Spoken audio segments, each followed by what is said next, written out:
Il y a plus de 20 ans, j'ai décidé avec mon épouse de quitter la France, de m'expatrier, et j'en expliquerai peut-être les raisons dans un autre podcast.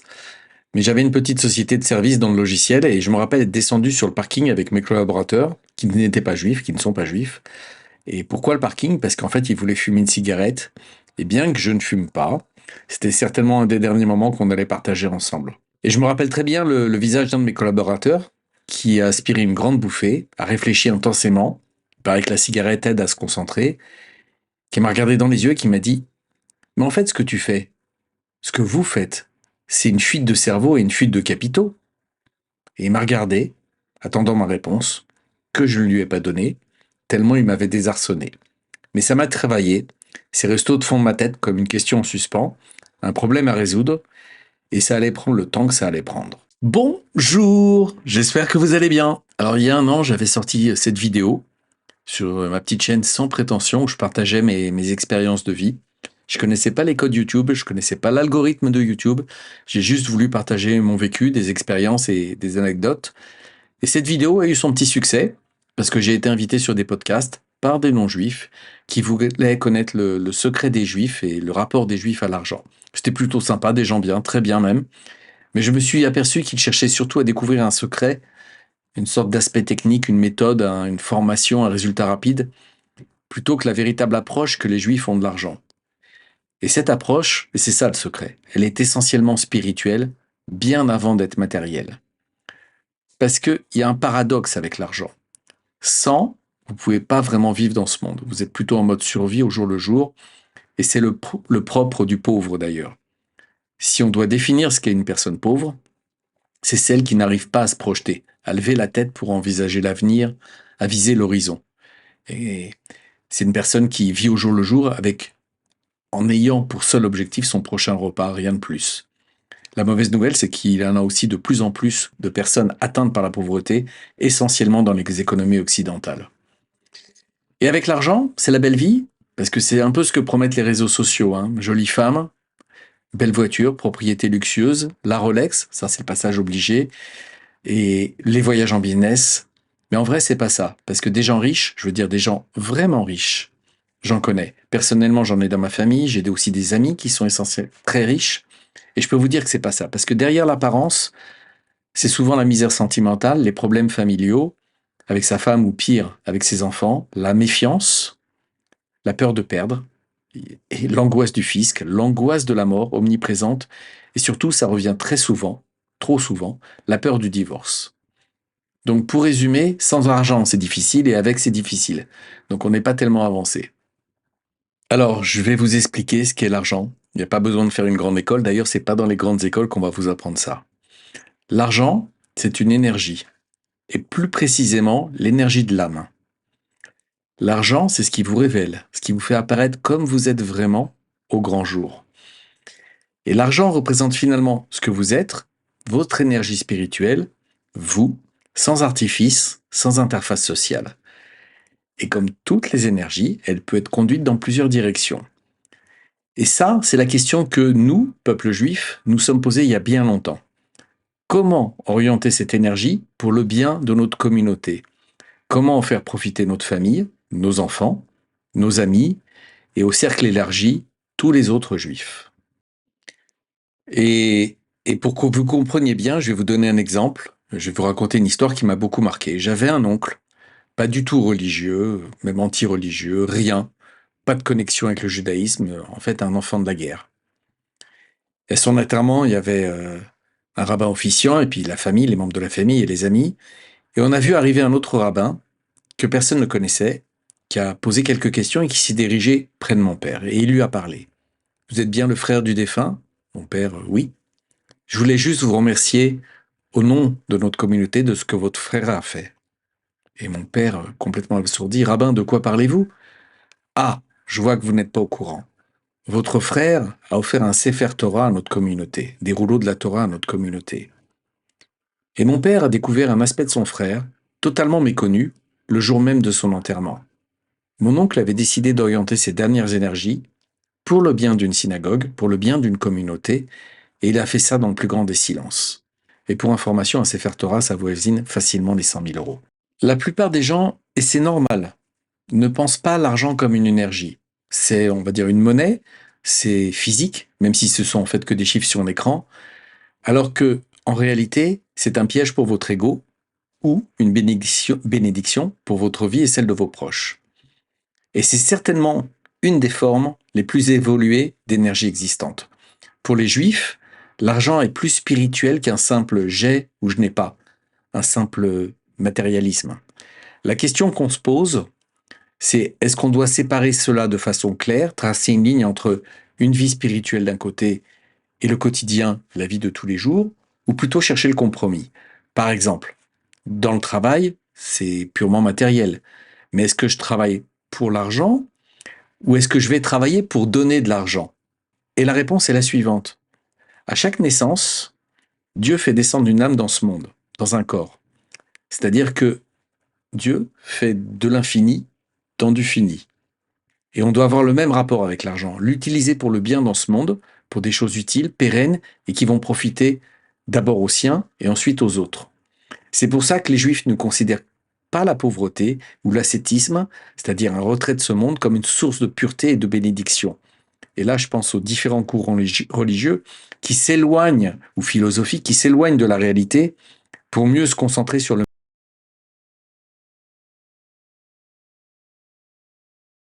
et s'incorporent dans le spirituel pour le bienfait de tous.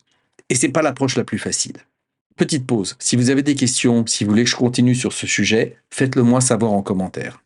Et comme je vous sens impatient, on va voir maintenant ensemble les 10 éléments clés, les 10 principes fondamentaux que j'ai pu relever et qui définissent le rapport des Juifs à l'argent. Alors, la clé, le principe numéro 1, c'est l'instruction. L'instruction est la base de l'éducation juive. Apprendre, toujours et encore. Et vous savez quoi? Dans une maison juive, il y a des livres, partout, des bibliothèques qui sont pleines. Et il n'y a pas d'écran. Parce que l'étude des textes bibliques, talmudiques, elle requiert une lecture attentive, une capacité d'analyse et de concentration, qui manque beaucoup aujourd'hui, surtout aux jeunes, souvent la connaissance de plusieurs langues, et elle vous oblige à réfléchir de manière conceptuelle. Et ces compétences se traduisent ensuite dans des métiers exigeants intellectuellement. Et pour moi, le cerveau est un muscle. Si vous allez régulièrement à la salle de sport, si vous jouez d'un instrument de musique, surtout le violon tous les jours, vous allez habituer vos muscles de votre corps ou de votre main. Et tôt ou tard, vous allez passer de débutant, médiocre, à moyen, puis bon, voire excellent pour les plus doués. En résumé, vous allez sortir du lot. Et donc, vous allez aussi rencontrer des gens qui sont meilleurs que vous, dont vous allez apprendre. Parce que le leitmotiv, c'est d'avancer. La clé numéro 2, c'est d'apprendre, d'oser et d'investir. Si vous êtes bon dans quelque chose, que vous avez du succès, alors ça vous rendra plus heureux et la réussite amène la réussite. Et la position inverse, c'est de faire quelque chose où vous êtes médiocre, vous perdez votre temps et vous n'êtes pas heureux. Et ça, c'est la phase juste avant la dépression. Donc le premier investissement que vous devez faire, c'est le plus important, c'est vous-même. Personne ne peut le faire à votre place, personne ne peut le faire pour vous. Investissez dans vous-même. Ça vous engage parfois, souvent même, à prendre des positions difficiles, mais c'est comme ça qu'on avance et qu'on progresse, parce que les gamelles, les échecs, on va appeler ça des expériences. Et les expériences vous construisent. Principe numéro 3, ça paraît simple, mais on se marie jeune, et on a des enfants jeunes, et donc on a des responsabilités jeunes.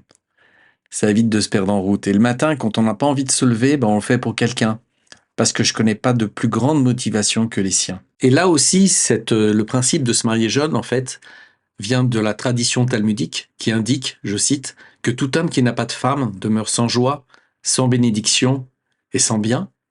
Et surtout la conclusion implicite des commentateurs qui indique que l'homme n'est entier, c'est-à-dire qu'il se complète, il n'est complet qu'avec son épouse. C'est-à-dire que l'absence de femme crée un manque existentiel et pas seulement social. Clé numéro 4, principe numéro 4, notre histoire et par extension, l'histoire du monde. Parce que ça a l'air de rien, mais les Juifs ont été présents, on est un peuple très ancien, et on était présents dans tous les endroits du monde. Chez les Juifs, on apprend continuellement, déjà parce qu'on étudie la Torah, mais aussi parce qu'on étudie au travers de notre religion les pérégrinations, c'est un mot difficile, à travers le monde et au travers des âges. Et du coup, ça nous amène à réfléchir, beaucoup. Et Petite parenthèse, la Bible, c'est l'histoire du monde. Difficile à décrypter, complexe à analyser, la plupart du temps très mal interprété, mais choisir de l'ignorer est une erreur qui coûte très cher. Donc on étudie beaucoup notre histoire, beaucoup et souvent. Et chaque situation de la vie devient une opportunité de réflexion, d'analyse et d'optimisation. Et pour ça, on n'a pas besoin d'avoir fait des grandes écoles, hein, ni d'avoir les moyens de se payer des grandes écoles. Clé numéro 5, voir des opportunités là où il n'y en a pas. Je vous ai dit qu'on savait réfléchir, oui, mais surtout, on questionne en permanence et on remet systématiquement en question. C'est insupportable, mais du coup, ça oblige à avancer là aussi. Et là, vous avez certainement, très certainement même, un trait de caractère unique aux Juifs. On considère que rien n'est acquis et le regard que l'on porte à une chose est toujours un regard nouveau.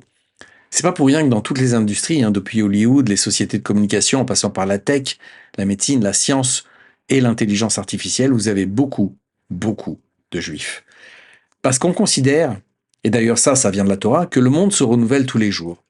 Maintenant, quand on traduit ça dans le business, ben on voit des opportunités où on renouvelle des choses que personne ne voit. Principe clé numéro 6. Un trait de caractère unique, beaucoup de chutzpah. Alors c'est un mot qui est entré dans l'hébreu moderne, mais qui a été popularisé par le yiddish. Et en fait, la chutzpah, c'est une sorte d'audace assumée, totalement assumée, et complètement illogique. En mathématiques, on dirait peut-être un raisonnement par l'absurde. Et aujourd'hui, on dirait d'une façon polie, penser en dehors du cadre. Oser ce que les autres n'osent pas. En vrai, c'est une impertinence extrême, le fait d'oser ce que les normes sociales, la prudence ou la hiérarchie devraient normalement empêcher et qui permet de franchir des limites sans gêne, vraiment sans gêne. C'est une sorte d'aplomb, le nez en l'air, de courage social et une capacité à s'imposer malgré les obstacles.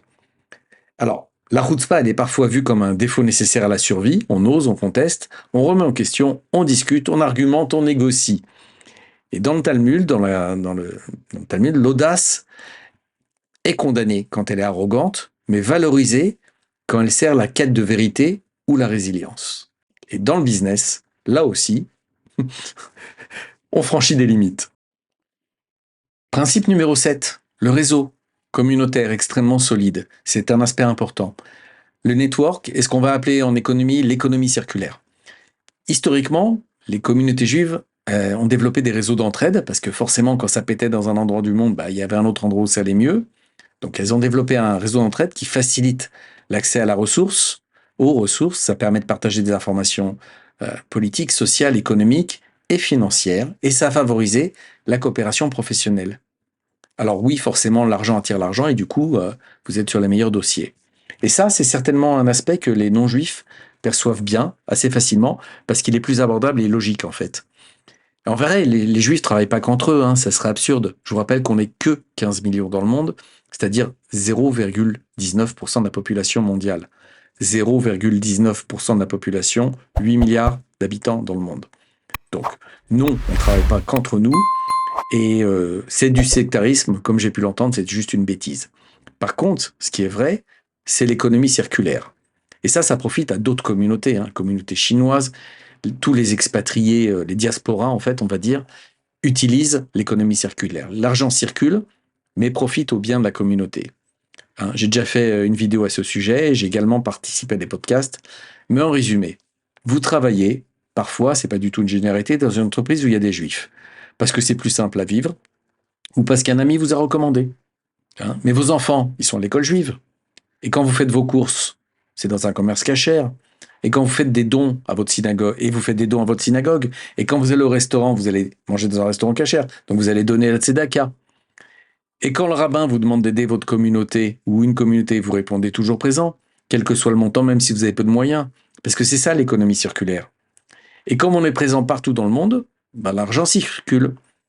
Je vais vous donner un exemple. Il y a 3 ans, j'ai eu un problème de transfert aérien et j'étais accueilli, j'avais besoin de manger en fait, j'ai été accueilli par la communauté de Chisinau. Chisinau, c'est en Moldavie. C'est pas terrible. Donc j'ai été accueilli le temps d'un repas. Mais des années après, ou un an après, quand cette communauté a eu besoin d'aider ses propres membres, parce que là, en Moldavie, c'est pas évident, hein, ils m'ont envoyé un mail, ils m'ont contacté. Et vous devenez quoi? J'ai répondu présent. Pourtant, je connais personne là-bas. Point numéro 8. l'adaptabilité et la résilience extrême du peuple juif. Ah oui, parce que face à l'antisémitisme et aux expulsions historiques, les communautés juives ont souvent dû migrer, s'adapter à de nouveaux environnements, maîtriser de nouvelles langues, des nouveaux systèmes économiques ou politiques. Notre histoire, elle est complexe, ancienne et mondiale. Donc l'adaptation, ça a favorisé une résilience socio-économique. J'expliquais ça il y a pas si longtemps que ça, en fait, à un ami musulman. Je crois pas qu'il ait compris d'ailleurs. Et je lui disais, si tu veux comprendre le monde, étudie l'histoire des migrations juives. Parce que quand on a été placé en situation d'exclusion ou de restriction professionnelle, l'exemple le plus connu, en fait, c'est l'interdiction historique pour les juifs de posséder des terres, c'est-à-dire un gagne-pain.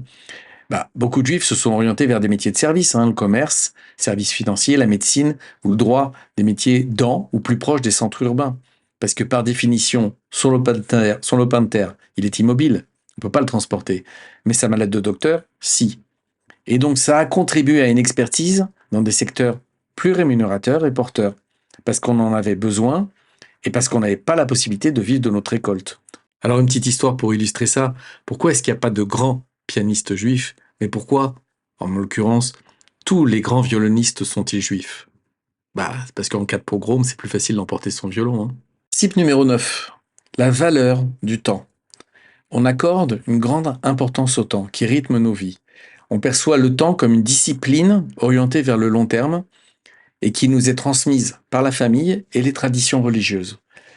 Et on ne fait que passer dans ce monde avant de trépasser. Et donc, avant d'y passer, il y a des choses à faire.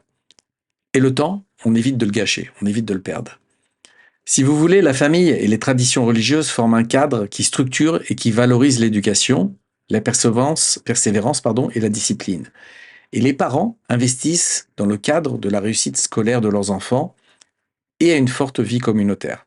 Ça renforce la cohésion sociale et ça favorise une vision de l'effort et de l'investissement pensé sur le long terme, y compris sur le plan économique. Et ce que les enfants ont reçu, ils le feront également avec leurs propres enfants. Principe numéro 10, parce que j'ai gardé le meilleur pour la fin, et c'est le partage, le don, et c'est ce que j'appelle la bénédiction de la réussite, et c'est évidemment le principe le plus important. Et c'est pour moi certainement l'élément le plus inhérent au peuple juif, et certainement le moins compris, le moins adapté à ce monde qui privilégie l'ego. On a compris que l'argent devait circuler, parce que comme n'importe quelle énergie, l'argent ne doit pas stagner, sinon, en fait, il dort pas, il meurt. Alors, oui, bien entendu, je ne parle pas d'un point de vue placement financier ou immobilier, ça c'est pas le sujet du jour. Ce dont je parle ici, c'est de ce qu'on appelle dans le judaïsme la tzedaka ou le maaser. Alors, la tzedaka, ça signifie pas du tout charité. La tzedaka vient du mot justice. Donner la tzedaka, c'est rétablir la justice dans ce monde. C'est pas un geste optionnel, c'est pas une générosité émotionnelle, c'est une responsabilité. Aider l'autre, c'est pas être gentil, c'est faire ce qui est juste. Et le maaser, lui, c'est un cadre, c'est un principe qui vient de la Torah, c'est la part du dixième, une part qui est 10%, une part qui est clairement définie de ce qu'on gagne et de ce qu'on met de côté pour l'autre.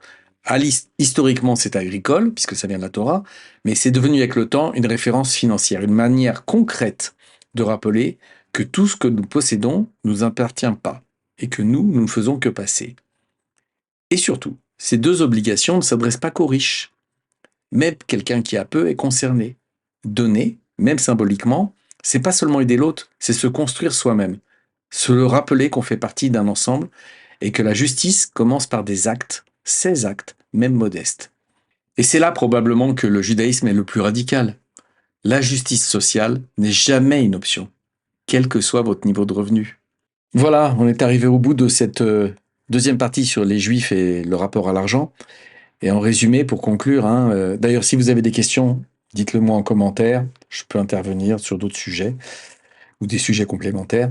Donc, pour conclure, les facteurs qui ont historiquement favorisé la réussite économique des communautés juives à travers le monde, ça comprend en fait une forte mise en avant de l'éducation, des réseaux de solidarité, d'entraide, une culture du débat et l'adaptabilité et une orientation vers des métiers intellectuels. Ce sont des observations qui sont fondées partout dans le monde, pas des stéréotypes. Et en tant que juif, je peux vous le dire, le secret, c'est l'entraide, l'éducation, le goût de l'excellence, la résilience, le dépassement de soi, mais surtout, la bénédiction divine. Et ça va être le dernier point qui va certainement être le plus difficile à faire avaler à un non-croyant, mais il est pourtant la clé de voûte de la réussite juive. Merci de m'avoir écouté jusqu'au bout. Si vous êtes encore là, que Dieu vous bénisse. Je vous souhaite une excellente journée.